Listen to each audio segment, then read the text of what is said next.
Selamat malam semuanya. Hari ini saya akan menjelaskan materi mengenai akuntansi untuk tiap jenis biaya. Jadi dalam akuntansi ada 3 jenis biaya yang biasanya akuntansi biasanya membagi biaya menjadi 3 jenis, yaitu biaya bahan baku, biaya tenaga kerja langsung, dan biaya overhead pabrik. Yang pertama, kita akan belajar mengenai akuntansi biaya bahan baku. Jadi yang dimaksud biaya bahan baku, sebelum kita mempelajari bagaimana cara mencatatnya sesuai akuntansi, kita akan mempelajari lebih dulu mengenai biaya bahan baku. Biaya bahan baku merupakan biaya yang dikeluarkan untuk mendapatkan bahan baku. Bahan baku sendiri didefinisikan sebagai bahan yang membentuk bagian menyeluruh dari barang jadi atau produk. Jadi sebagai contoh, misalnya jika kita memproduksi meja atau lemari, maka bahan baku yang digunakan itu adalah kayu. Sedangkan jika kita membuat roti, maka bahan baku yang dibutuhkan adalah tepung. Bahan yang digunakan untuk produksi dapat diklasifikasikan menjadi 2, yaitu bahan baku yang bahan langsung atau bahan pembantu atau bahan tidak langsung. Nah, biasanya bahan baku itu adalah salah satu komponen biaya terbesar dalam pembuatan produk jadi. Karena itu, maka biaya bahan baku sering disebut juga dengan biaya utama atau prime cost. Yang kita pelajari pertama ini adalah bagaimana mencatat transaksi pembelian bahan baku menggunakan jurnal. Dalam akuntansi sendiri ada 2 metode pencatatan pengadaan bahan baku, yaitu perpetual dan periodik. Perbedaannya adalah perpetual itu akan selalu mencatat perpindahan biaya bahan baku yang terjadi di gudang setiap waktu, sehingga akun yang digunakan untuk mencatat ketersediaan barang di gudang atau mencatat barang di gudang itu menggunakan akun persediaan bahan baku. Nah, ini padanya atau kreditnya hutang atau kas. Jadi ditentukan disesuaikan dengan pembelian bahan bakunya, apakah secara kredit atau secara tunai. Kemudian ada metode lain yang disebut metode periodik atau metode fisik. Pada metode periodik atau fisik, pencatatan perpindahan bahan baku tidak dilakukan setiap waktu, namun dilakukan penyesuaian selalu dilakukan di akhir bulan, sehingga waktu terjadi pembelian bahan baku atau pengadaan bahan baku, maka akun yang digunakan adalah akun pembelian bahan baku, bukan persediaan bahan baku. Nah, metode ini adalah pemakaian. Nah, kita bisa lihat jika kita menggunakan metode yang berbeda, maka jurnal yang digunakan akan berbeda. Pada metode perpetual, setiap terjadi penggunaan bahan baku, maka akan dicatat dengan menggunakan jurnal barang dalam proses. Jadi ini adalah jurnal khusus untuk barang dalam proses, dikhususkan untuk biaya bahan baku. Karena nanti ada biaya lainnya lagi, kayak gitu. Jadi barang dalam proses ini ada 3 lagi, ada 3 akun yang bisa digunakan, yaitu biaya bahan baku, tenaga kerja langsung, dan BOP. Nah, ini kita lihat bahwa dia mengambil mengambil barang dari gudang, sehingga terjadi pengurangan pada barang di gudang, sehingga kreditnya menjadi persediaan bahan baku, gitu. Karena terjadi pengurangan pada persediaan bahan baku yang disimpan di gudang, sehingga harus dikreditkan. Sedangkan pada metode fisik tidak ada pencatatan pada pemakaian bahan baku, namun akan dilakukan penyesuaian pada akhir bulan, seperti itu. Nah, ini adalah masalah-masalah khusus yang biasa dihadapin ketika menggunakan di akuntansi biaya bahan baku. Yang pertama, ketika sisa produksi ada sisa bahan. Ketika di akhir produksi ada sisa bahan, ketika ada produk rusak dan ada produk cacat, seperti itu. Namun karena kalian dari manajemen, kita nggak akan pelajarin untuk pencatatan ini.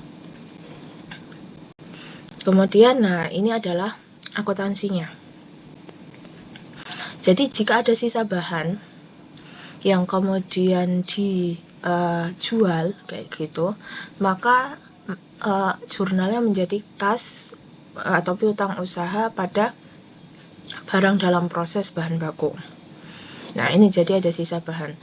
Ini maksudnya kenapa ada 3 jurnal? Ini jika dia dapat diperlakukan dengan tiga cara yang berbeda. Satu, jika sisa bahan itu digunakan, jika sisa bahan dianggap sebagai pengurang biaya bahan baku, maka jurnalnya menjadi kas atau piutang usaha pada barang dalam proses biaya bahan baku. Yang kedua, jika dia menjadi pengurang biaya overhead pabrik sesungguhnya, maka jurnal yang terjadi adalah kas atau piutang usaha pada biaya overhead pabrik sesungguhnya. Yang ketiga, jika dia dianggap sebagai penghasilan di luar usaha, maka akan dicatat jurnalnya yaitu kas atau piutang usaha pada penghasilan lain. Jadi ini untuk jika ada kondisi terjadi penjualan sisa bahan. Jadi bahannya misalnya kalau anggaplah kita buat kue, nah itu kita bikin yang menggunakan bahannya itu coklat chip misalnya. Ternyata setelah dibuat ada sisa coklat chip dan kita nggak akan pakai lagi, maka kita akan jual bahan itu. Nah, ketika terjual lah ini jurnal yang dibuat seperti itu. Nah, yang kedua ini adalah jika akuntansi jika ada produk rusak kayak gitu. Nah, produk rusak itu bisa saja terjadi karena beberapa faktor. Salah satunya yaitu pengerjaan pesanan tertentu atau faktor luar biasa lain. Nah, jika ada produk yang rusak, maka harga pokok produk yang rusak ini akan dibebankan sebagai tambahan harga pokok produk yang baik dalam produksi yang bersangkutan. Jadi yang rusak itu akan menjadi bagian dari harga jual dari produk yang baik seperti itu. Nah, kemudian jika produk yang rusak itu ternyata masih bisa dijual, jadi kalau kita sering ya dapat melihat ya, misalnya kayak di Shopee saya pernah lihat itu produk yang dia menjual barang retur atau barang cacat sebenarnya. Nah, itu masih bisa dijual. Ternyata kerusakannya itu misalnya tidak terlalu parah, jadi hanya jahitannya yang kurang lurus, misalnya untuk baju atau kantong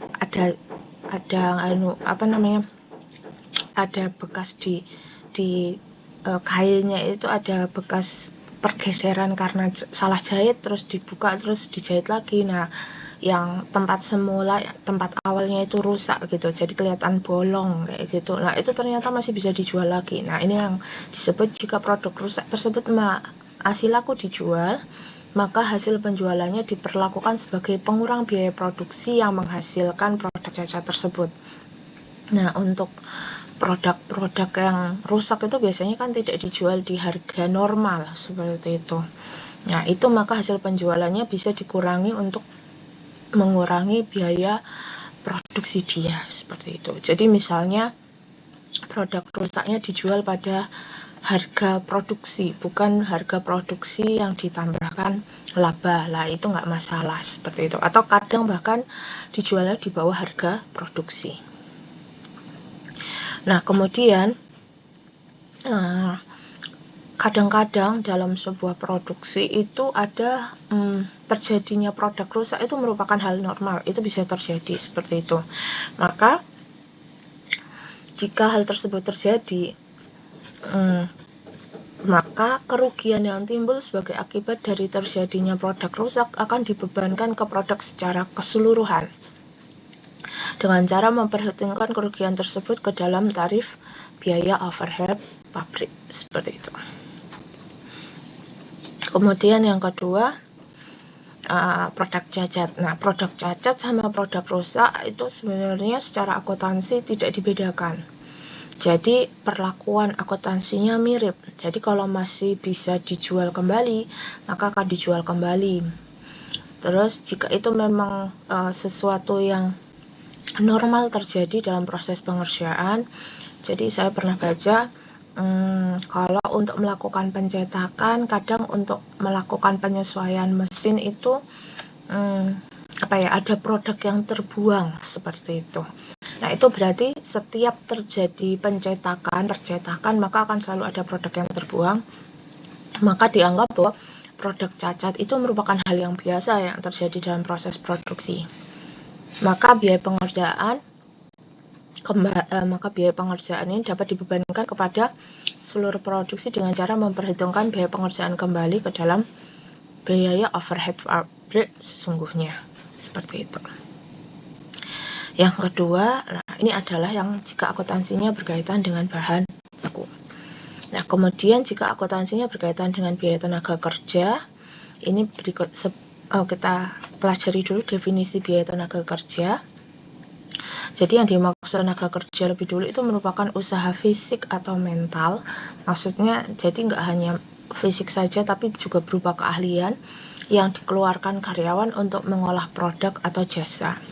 Sedangkan biaya tenaga kerja itu adalah harga yang dibebankan untuk penggunaan tenaga kerja manusia tersebut. Nah, ini adalah klasifikasi. Jadi biasanya tenaga kerja itu dibagi menjadi fungsi. Ada tenaga kerja produksi, ada tenaga kerja administrasi umum dan ada tenaga kerja untuk pemasaran. Nah, ini kita bisa lihat beberapa contoh dari biaya tenaga kerja di setiap bagian. Untuk biaya tenaga kerja di bagian produksi biasanya digunakan untuk membayar gaji, biaya gaji buruh pabrik, biaya kesejahteraan. Kesejahteraan ini bisa asuransi kesehatan, asuransi kecelakaan kerja untuk buruh pabrik, kemudian ada upah lembur buruh pabrik dan gaji atau fasilitas yang diberikan kepada manajer pabrik. Jadi untuk produksi ini khusus untuk tenaga kerja yang bekerja di pabrik. Begitu.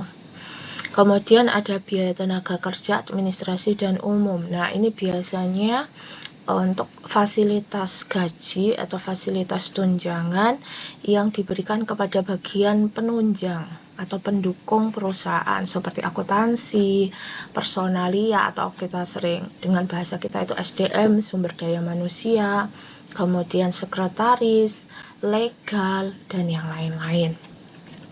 Kemudian yang namanya biaya tenaga kerja pemasaran itu juga mencakup upah karyawan pemasaran, gaji karyawan pemasaran, terus misalnya komisi pramuniaga, dan yang lain-lain.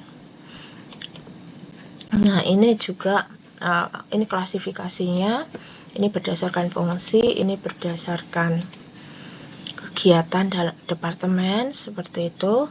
Kemudian jenis pekerjaan dan menurut hubungannya dengan produk. Nah, yang saya akan jelaskan yang bagian terakhir yaitu hubungan dengan produk. Tenaga kerja ini dibagi menjadi dua, yaitu tenaga kerja langsung dan tenaga kerja tidak langsung. Tenaga kerja langsung ini adalah biaya yang dikeluarkan untuk membayar karyawan yang secara langsung ikut serta memproduksi barang jadi. Contoh paling jelas dari biaya tenaga kerja langsung ini adalah biaya buruh pabrik. Kemudian biaya tenaga kerja langsung itu adalah biaya yang dikeluarkan untuk membayar karyawan yang tidak secara langsung ikut memproduksi barang jadi, namun dukungannya kayak gitu atau kerjanya dia itu bisa mendukung terciptanya atau selesainya atau produksi dari barang jadi. Contohnya itu gaji dari karyawan personalia, gaji karyawan bagian personalia, gaji karyawan bagian akuntansi. Jadi walaupun produk itu diproduksi oleh pabrik, namun untuk yang mengurus administrasi itu adalah teman-teman dari bagian akuntansi atau bagian hukum atau bagian SDM. Nah, biasanya untuk tenaga kerja tidak langsung ini akan dimasukkan dalam unsur biaya overhead pabrik. Jadi ini yang kita pelajarin adalah biaya tenaga kerja langsung dulu ya, seperti itu. Nah, ini adalah bagaimana cara mencatat. Nah, kalau kita lihat ini kenapa ada, kita sering lihat kok ada 4 akun biaya yang digunakan untuk mencatat gaji dan upah. Ini karena kita sesuaikan, karena kan karyawan itu nggak hanya kerja di bagian produksi ya, jadi dia kerja di banyak bagian. Jadi kalau kerja di produksi, maka gajinya akan dicatat dalam akun barang dalam proses biaya tenaga kerja. Terus kalau dia adalah yang bagian tadi yang tidak secara langsung, misalnya kadang sering dijadikan contoh itu adalah satpam pabrik, kemudian mandor itu sering masuk di biaya tenaga kerja tidak langsung, maka gajinya itu akan dicatat pada biaya overhead pabrik sesungguhnya.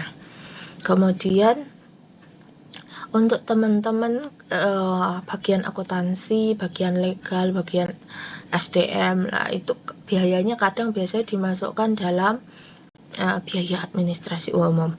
Sedangkan yang teman-teman biasanya kerja di bagian marketing, promosi, dan yang lain-lain, maka gajinya ini akan dicatat dalam akun biaya pemasaran.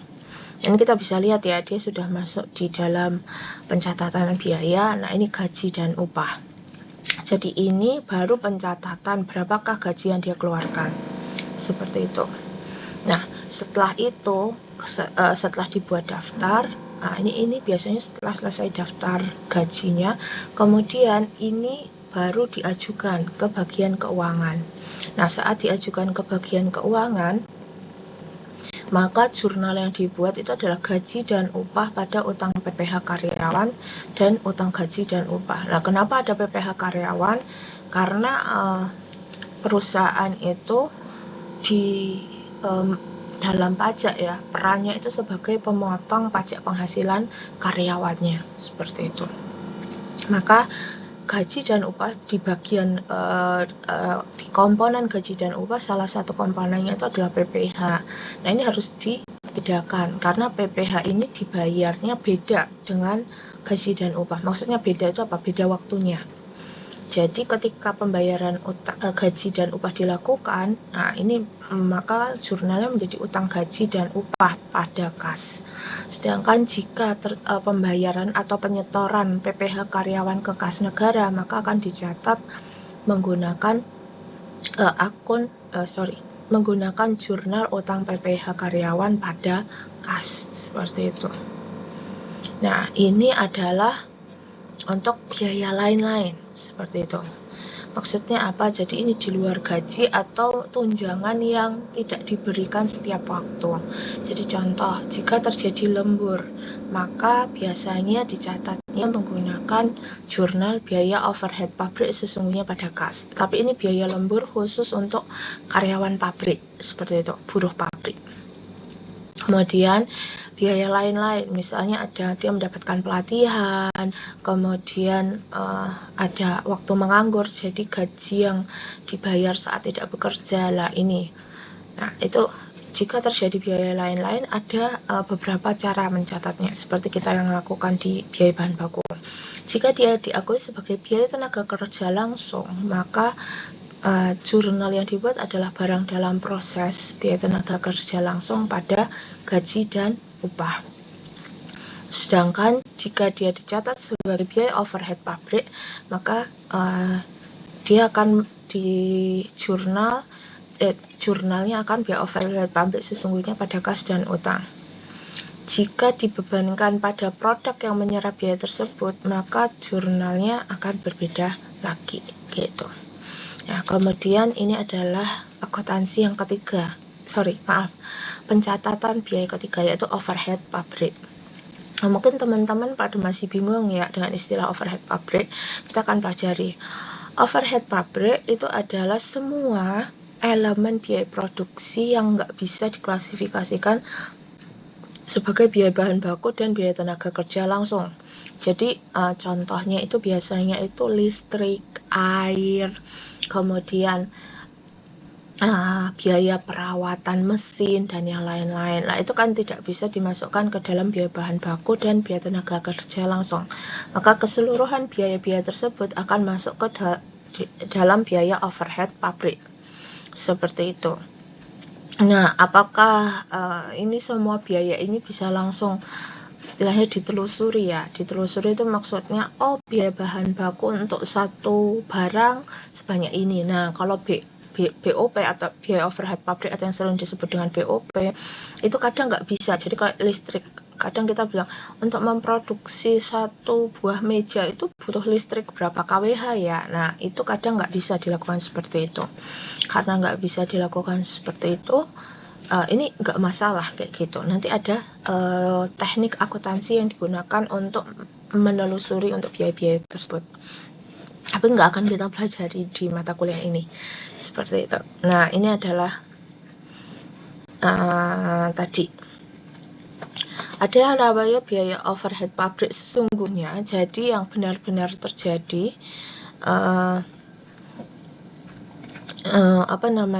jadi pembebanan biaya overhead pabrik ini menggunakan berapakah BOP yang sesungguhnya dikeluarkan untuk satu periode, biasanya 1 bulan. Nah, ini jadi pendekatan ini membebankan BOP pada saat akhir periode agar seluruh biaya diketahui, benar-benar diketahui jumlahnya. Namun pendekatan ini kadang nggak digunakan oleh pabrik atau ada perusahaan karena tidak dapat menghitung harga pokok produksi sewaktu-waktu. Jadi harga jual barang itu nggak bisa dihitung tepat waktu seperti itu. Karena harus menunggu sampai proses produksi selesai. Karena itu kadang beberapa perusahaan menggunakan metode yang disebut taksiran BOP atau BOP yang dibebankan. Ini juga disebut dengan pendekatan tarif yang ditentukan di muka atau predeterminan cost.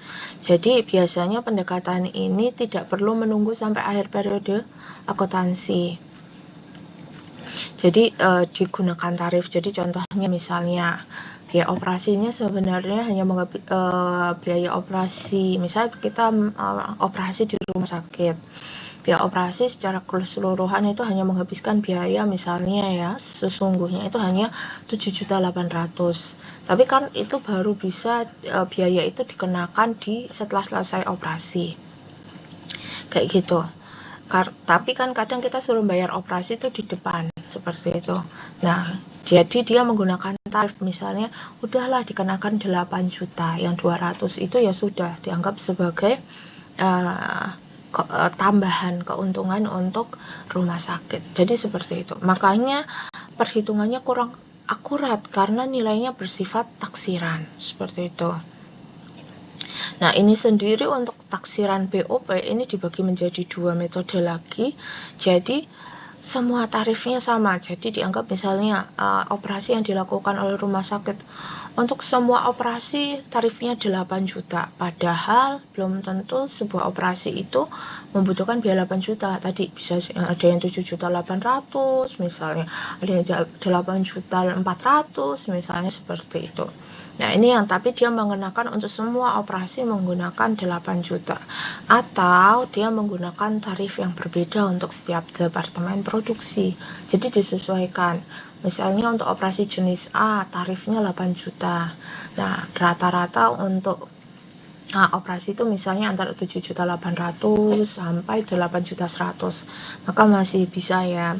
Terus untuk operasi jenis B, itu dikenakan tarifnya misalnya 8.500.000. Nah, itu biasanya biaya yang terjadi itu misalnya antara 8.300.000 sampai 8.600.000 atau 8.700.000 lah, itu masih bisa seperti itu. Nah, itu yang namanya penentuan menggunakan tarif seperti itu. Nah, untuk akuntansinya bagaimana?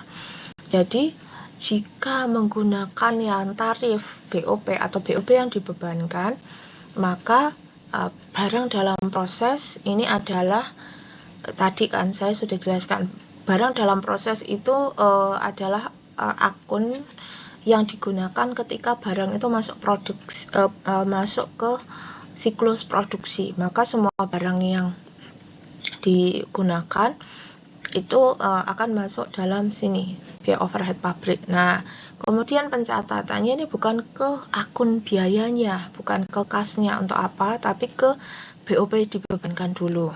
Ini pencatatan tarifnya. Kemudian yang kedua, di lain tempat itu biaya overhead pabrik yang sesungguhnya terjadi itu kemudian dicatat dalam biaya overhead pabrik sesungguhnya, kayak gitu. Nah, ini bisa tadi biaya gaji mandor, biaya apalah itu. Kemudian itu nanti di akhir periode akan diselisihkan mana yang lebih besar antara BOP sesungguhnya atau BOP di depannya. BOP sesungguhnya atau BOP yang dibebankan. Nah, kalau yang lebih besar itu adalah BOP sesungguhnya, maka akan terjadi kerugian. Jadi kita menanggung biaya. Tetapi jika BOP sesungguhnya lebih kecil dari BOP yang dibebankan, maka ada selisih untung. Nah, ini jika terjadi kerugian terus-menerus seperti itu, maka seharusnya akan dilakukan penyesuaian sehingga tarifnya bisa dinaikkan. Sebaliknya, jika BOP sesungguhnya ternyata selalu adalah selisih untung, berarti kan perhitungan biaya kita salah nih, tarifnya terlalu tinggi.